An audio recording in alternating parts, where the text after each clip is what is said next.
Have you ever noticed how some conversations can be just so incredibly difficult?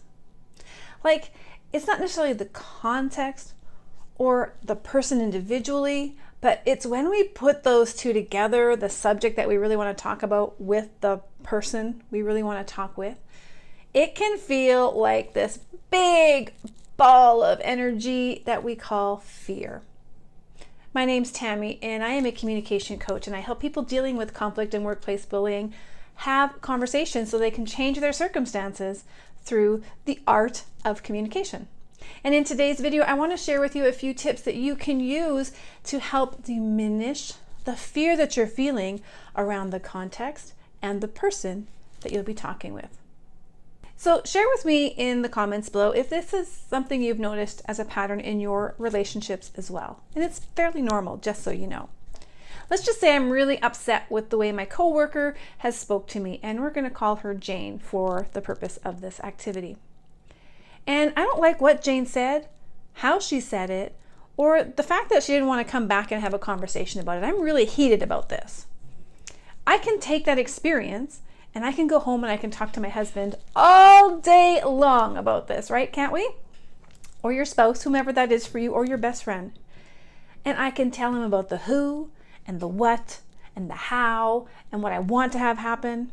So I am very capable of talking about the issue and breaking it down with somebody other than Jane. Now, with Jane, I am capable of talking about everything else but the issue that I'm having.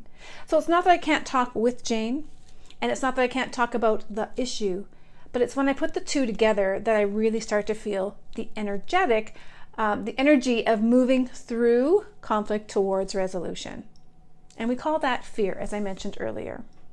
So now, because our reactions to conflict is paired so deeply with our emotions, it's well researched, it's known as our fight or flight reaction.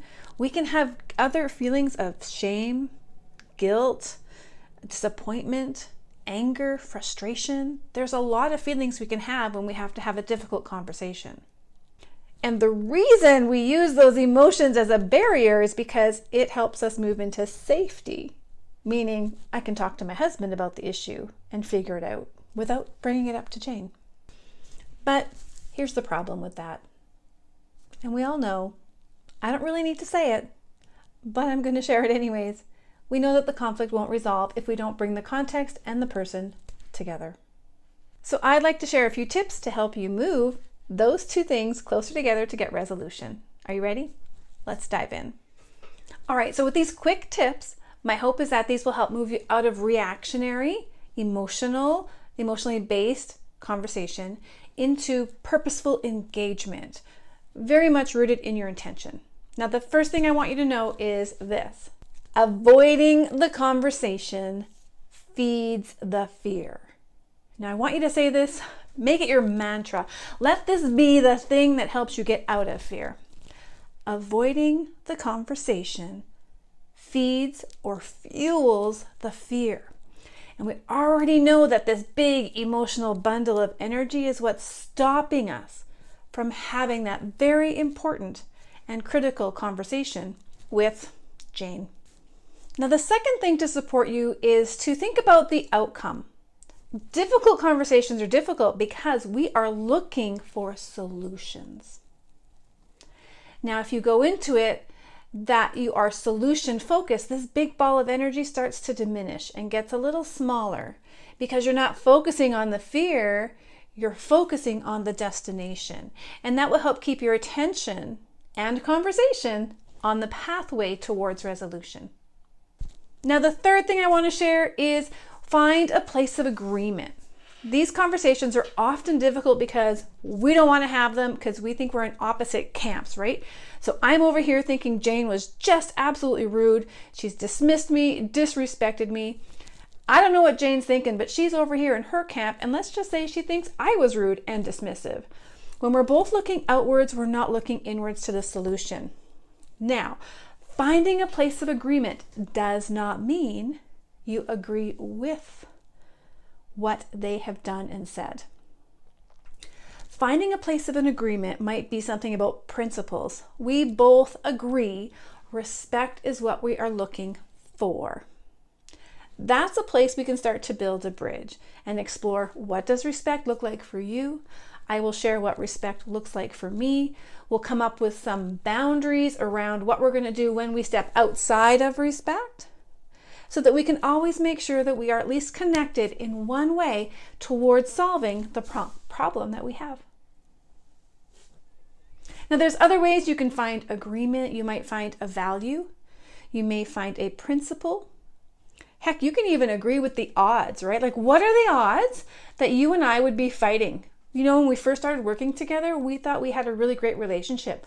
I didn't think this would happen. Did you think this would happen? Well, no. Okay, great. So we're both kind of unsure how we got here. Let's see how we can move forward and get back to what we had before. So if you put these tips into practice, it is my hope for you that you're able to diminish the fear, get out of reaction, focus on the solution, get into interaction so that you can find a common purpose to move the conversation forward.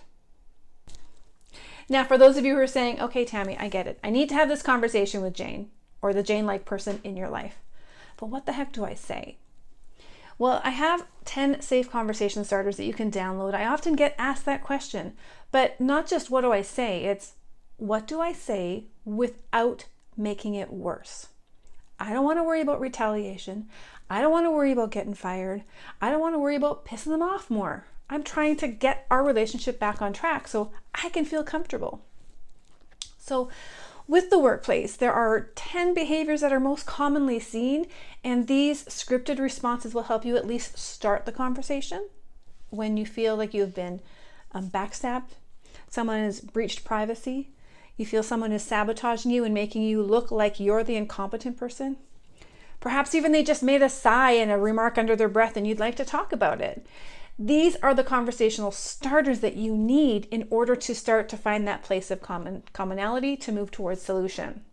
So those are in the description below. Just download them, and with that, you'll be on my email list, and you're going to get other hot tips that come out on a regular basis.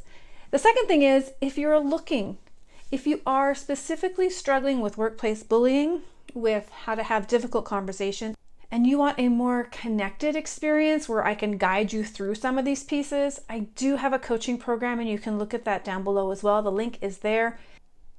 Thanks for watching, and as always, leave your comments below. Let me know how this has helped you, and if you have anything you'd like to add, share it. We're definitely stronger together, and you are only ever one conversation away from changing your circumstances.